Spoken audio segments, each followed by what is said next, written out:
Does the Bible teach the guilt of sin is passed to offsprings? Are children responsible for parents' sins? Are we guilty because of Adam, strictly? These kinds of questions go on with the doctrine of original sin. This doctrine has been around for millennia, but I personally think that this doctrine is very, very flawed. So let's break it down today.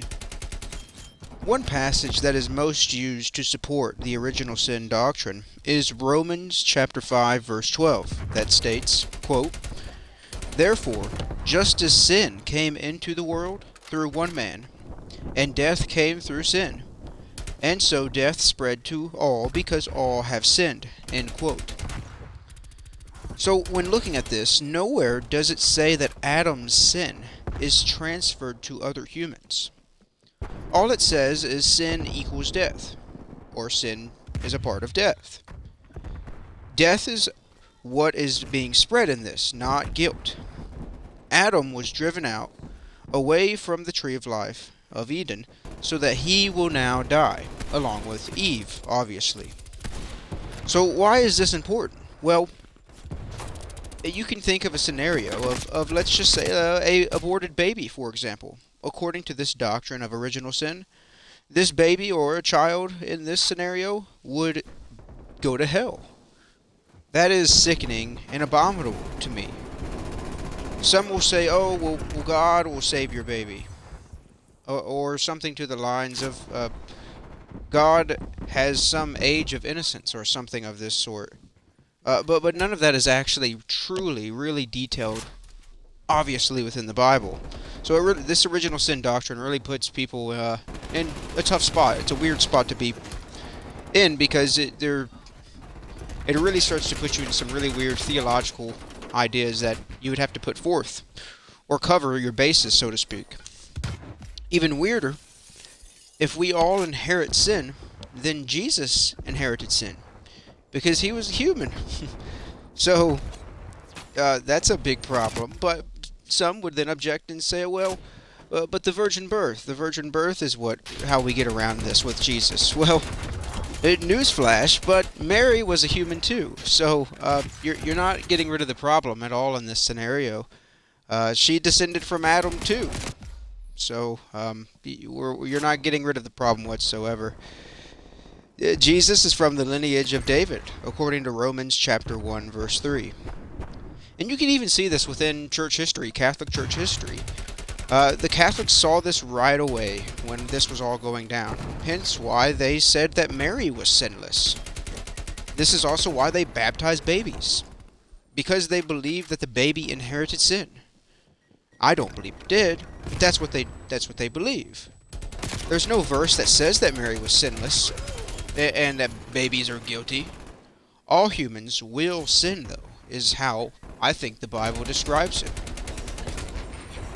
So, with this idea, a baby does not sin because it does not understand the right and wrong ideas. It doesn't have a moral system within it. Because we're teaching babies, a lot of right and wrong actions. People become guilty when they sin. Babies don't sin, so they aren't guilty before God.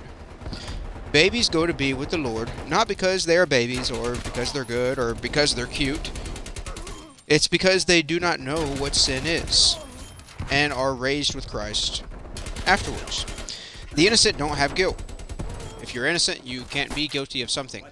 So, the Bible does not give a number of any kind of innocence, or any kind of age of innocence, so we don't have anything to really guess by on that idea. Another passage that I've seen quoted in this idea would be the Psalm 51:5, where it says, "In sin my mother conceived me." But really, that is not the best translation. I think it's better translated as a sinner, my mother conceived me. I think it would be the best way to go about it, using scholar Mike Heiser as an example of this. So I don't think this either supports that original sin doctrine at all. There's a lot of passages that people try to go over, but these are the main two that you would hear to try to support the doctrine of original sin. And again, I just find the thing appalling. I think we are all guilty before God because we have all individually sinned against God. Not because I'm guilty because of what somebody else did. It just doesn't follow. It doesn't add up. It doesn't see very many great biblical passages within there to show that this is how you should interpret the Bible. This is a doctrine that I have known for a few years and somewhat believed, but over the few years I have certainly developed a critique of this idea. I think it's highly flawed, and I think there's better ways to think about it, as I've stated thus far in the video. So I hope you guys enjoyed. Thank you guys for watching. Let me know what you guys think down below. If you guys have objections to any of these things, let me know.